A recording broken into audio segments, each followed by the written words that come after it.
শ্রীমদ্ ভাগবত মহাপুরাণ ষষ্ঠ স্কন্ধ পঞ্চম অধ্যায়। শ্রী সুখদেবজি বললেন, ভগবানের শক্তি সঞ্চারের দ্বারা দক্ষ প্রজাপতি পরম সমর্থ হয়ে গিয়েছিলেন। তিনি পঞ্চজনের পুত্রী অশিকনির থেকে হর্যস্ব নামের 10,000 পুত্র উৎপন্ন করেছিলেন। দক্ষের এই সমস্ত পুত্রগুলি একই আচরণ এবং একই স্বভাবের ছিল। যখন ওনাদের পিতা দক্ষ ওনাদেরকে সন্তান উৎপন্নের আদেশ দিলেন, তখন ওনারা তপস্যা করার জন্য সিদ্ধান্ত নিলেন এবং পশ্চিম দিকে চলে গেলেন। পশ্চিম দিকে সিন্ধু নদী আর সমুদ্রের সঙ্গম স্থানে নারায়ণস্বর নামক এক মহান তীর্থ রয়েছে। বড় বড় মুনি এবং সিদ্ধগণ সেখানে নিবাস করেন। নারায়ণস্বরে স্নান করা মাত্রই হর্যস্ব গণের অন্তঃকরণ শুদ্ধ হয়ে গেল। ওনাদের বুদ্ধি ভাগবত ধর্মের মধ্যে লেগে গেল। তবুও নিজের পিতা দক্ষর আদেশ অনুযায়ী বাঁধা হওয়ার কারণে ওনারা উগ্র তপস্যা করতে লাগলেন। যখন দেবর্ষি নারদ দেখলেন যে ভাগবত ধর্মের মধ্যে রুচি হওয়ার পরেও এনারা প্রজা বৃদ্ধির জন্য তৎপর রয়েছেন, তখন তিনি ওনাদের কাছে গেলেন আর বললেন, হর্যস্বগণ, তোমরা প্রজাপতি হলে তো কি হলো? বাস্তবে তো তোমরা মূর্খই। আচ্ছা বলো তো, যখন তোমরা পৃথিবীর শেষ জানো না, তখন সৃষ্টি কিভাবে করবে? এটা বড় দুঃখের বিষয়। দেখো, এমন একটা দেশ আছে যেখানে একটাই পুরুষ আছে, এমন একটা গর্ত আছে যেখান থেকে বাইরে বেরোনোর কোনো রাস্তা নেই, এমন একটা স্ত্রী আছে যে বহুরূপিণী, এমন একটা পুরুষ আছে যে ব্যভিচারিণীর স্বামী, একটা নদী আছে যেটি সামনের দিকে এবং পেছনের দিকে দুই দিকেই বইতে থাকে, এমন একটা বিচিত্র ঘর রয়েছে যেটি 25টি পদার্থ দ্বারা তৈরি, এমন একটা হাঁস রয়েছে যাহার কাহিনী বড়ই বিচিত্র, এমন একটা চক্র রয়েছে যেটি ছুরে এবং বজ্র দ্বারা তৈরি, আর সেটি নিজে থেকেই ঘুরতে থাকে। যতক্ষণ পর্যন্ত তোমরা নিজের সর্বজ্ঞ পিতার উচিত আদেশকে বুঝতে না পারো আর সেই উপযুক্ত বস্তুগুলি না দেখো, ততক্ষণ পর্যন্ত ওনার আদেশ অনুযায়ী সৃষ্টি কিভাবে করতে পারবে? শ্রী সুখদেবজি বললেন, হর্যস্ব জন্ম থেকেই বুদ্ধিমান ছিলেন। ওনারা দেবর্ষি নারদের এই পহেলি এবং গূঢ় বচন শোনার পর নিজের বুদ্ধির দ্বারা নিজেই বুঝে নিলেন যে দেবর্ষি নারদের কথাগুলি তো সম্পূর্ণ সত্য। এই লিঙ্গ শরীর, যেটা সাধারণত জীব বলা হয়, পৃথিবী আর এই আত্মা অনাদি বন্ধন, এর বিনাশ না দেখে মোক্ষের অনুপযোগী কর্মের মধ্যে লেগে থেকে কি লাভ? সত্যি ঈশ্বর এক, তিনি জাগ্রত আদি 3টি অবস্থাতেই এবং সেগুলির অভিমান আদিতে ভিন্ন। ওনার সাক্ষী তুরীয়, তিনি সকলের আশ্রয়, কিন্তু ওনার আশ্রয় কেউ নয়। তিনি ভগবান, সেই প্রকৃতি আদি থেকে অতীত নিত্য মুক্ত পরমাত্মাকে না দেখে ভগবানের প্রতি অসমর্পিত কর্মের দ্বারা জীবের কি লাভ? মানুষ যেমন গর্তরূপ পাতালের মধ্যে প্রবেশ করে সেখান থেকে আর ফিরে আসে না, তেমনি জীব যাহাকে প্রাপ্ত করার পর সংসারের মধ্যে আর ফিরে আসে না, যিনি স্বয়ং অন্তর্জ্যোতি স্বরূপ, সেই পরমাত্মাকে না জেনে বিনাশবান স্বর্গ আদি ফলদাতা কর্মগুলি করে কি লাভ? এই বুদ্ধি হল বহুরূপিণী আর সত্য রজ আদি গুণগুলি ধারণকারী ব্যভিচারিণী স্ত্রীর মতো। এই জীবনে এর শেষ না জেনে বিবেক প্রাপ্ত না করে অশান্তির অধিকাধিক বৃদ্ধিকারী কর্মগুলি করার কি প্রয়োজন রয়েছে? এই বুদ্ধিই হল কুলোটা স্ত্রীর মতো। এর সঙ্গে জীবরূপ পুরুষের ঐশ্বর্য, এর স্বতন্ত্রতা নষ্ট হয়ে গিয়েছে। এরই পিছনে পিছনে সেই কুলোটা স্ত্রীর পতির মতো না জানে কোথায় কোথায় ঘুরে বেড়াচ্ছে। ইহারই বিভিন্ন গতিগুলি, চালগুলি না জেনে বিবেকরহিত কর্মের দ্বারা কি সিদ্ধিলাভ হতে পারে? মায়া হলো দুই দিকে বয়ে যাওয়া নদী। এই মায়া সৃষ্টিও করে এবং প্রলয়ও করে।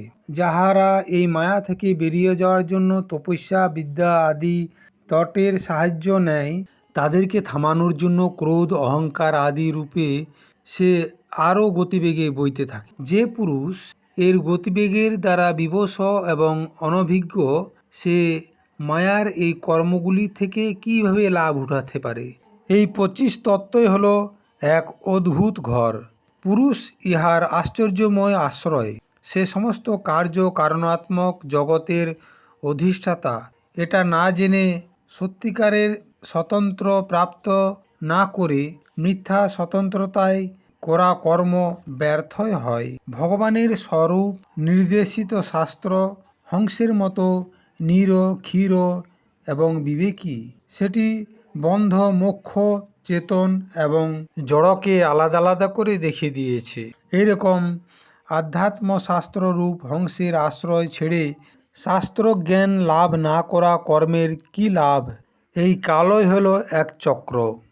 এটি নিরন্তর ঘুরতে থাকে। এর ধার ছুরি এবং বজ্রের মতো তীক্ষ্ণ এবং এটি সমস্ত জগৎকে নিজের দিকেই টেনে নিয়ে আসে। ইহাকে থামানোর কেউ নেই। এটি পরম স্বতন্ত্র।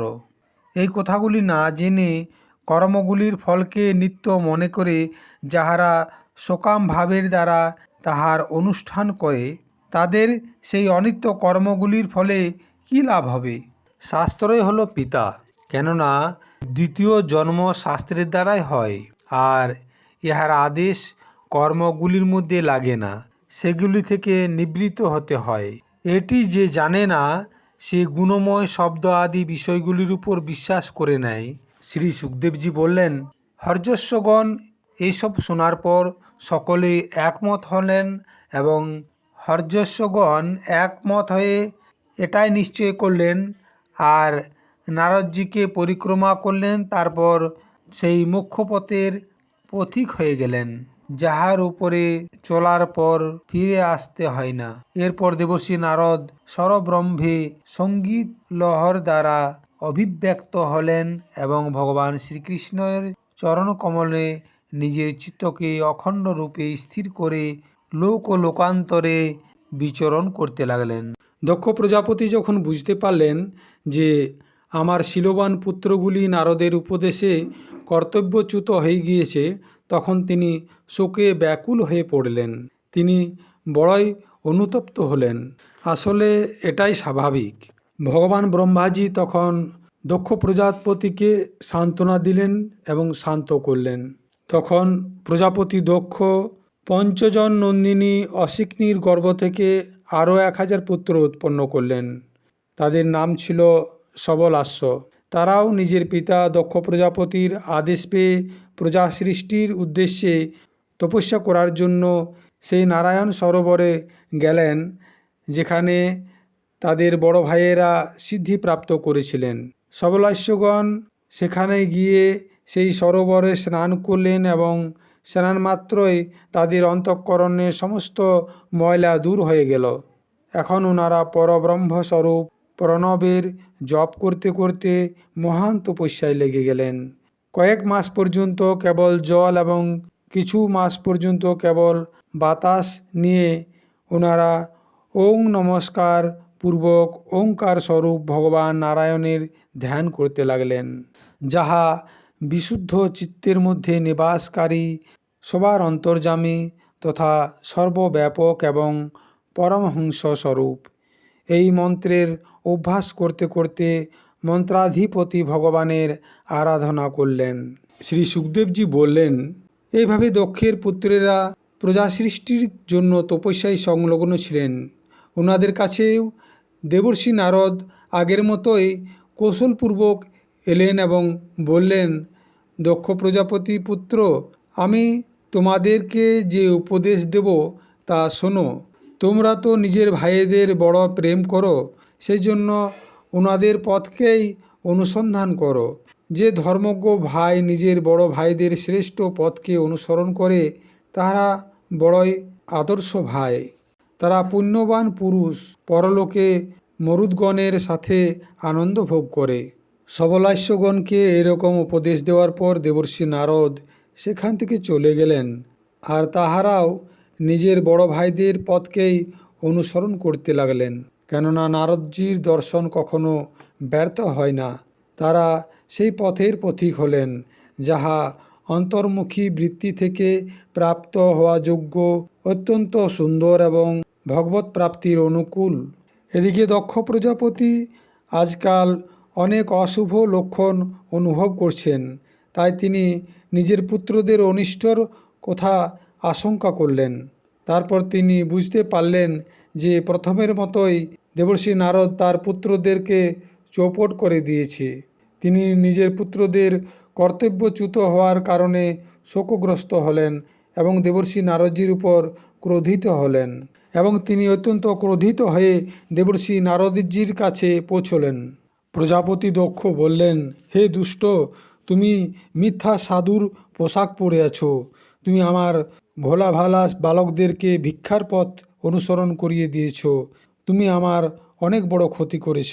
এখন তাহারা ব্রহ্মচর্য থেকে ঋষিঋণ, যজ্ঞ থেকে দেবঋণ এবং পুত্রোৎপত্তি থেকে পিতৃঋণ গ্রস্ত রয়েছে। এখন তাদের কর্মফলের নশ্বরতার সম্বন্ধে কোনো জ্ঞান হয় নাই। কিন্তু হে পাপাত্মন, তুমি তাদের ইহলোক এবং পরলোকের সুখকে নষ্ট করে দিয়েছ। সত্যি তোমার হৃদয়ে দয়া নামের কোনো বস্তুই নেই। তুমি এরকম ছোট বাচ্চাদের বুদ্ধি নষ্ট করার জন্যই ঘুরে বেড়াও। তুমি ভগবানের পার্ষদদের সাথে রয়ে তাদের কীর্তিকে নষ্ট করেছ। সত্যি তুমি বড়ই নির্লজ্জ। আমি জানি যে ভগবানের পার্ষদ সদা সর্বদা দুঃখী প্রাণীদের উপরে দয়া করার জন্য ব্যগ্র থাকে, কিন্তু তুমি প্রেমভাবনার বিনাশকারী। তুমি সেই লোকেদেরও শত্রু যাহারা কারো সাথে শত্রুতা রাখে না। যদি তুমি এটাই ভেবে থাকো যে বৈরাগ্য দ্বারাই স্নেহপাশ বিষয়াসক্তির বন্ধন কেটে যেতে পারে, তাহলে তোমার এই বিচারটা ঠিক নয়। কেননা তোমার মতো মিথ্যাবাদী বৈরাগ্যের সঙ্গে যারা থাকে, কারো বৈরাগ্য হতে পারে না। মনুষ্য বিষয়ের অনুভব না করে তাহার কটুতা জানতে পারে না। সেজন্য তাহার দুঃখরূপতার অনুভব হওয়ার পরে স্বয়ং যেমন বৈরাগ্য হয়, সেরকম অন্যের কথা শুনে হয় না। আমরা সদ্গৃহস্থ, নিজের ধর্মমর্যাদার পালন করি। একবার প্রথমেও তুমি আমার অসহ্য ক্ষতি করেছিলে, তখন আমি সেটা সহ্য করেছিলাম। তুমি তো আমাদের বংশ পরম্পরাকে নষ্ট করার জন্য উঠে লেগে পড়েছ। তুমি পুনরায় আমার সাথে সেরকম দুষ্টতা ব্যবহার করছো। সেজন্য হে মূর্খ, যাও, এই লোকান্তরে ঘুরে বেড়াও। কোথাও তোমার বেশিক্ষণ থাকার স্থান হবে না।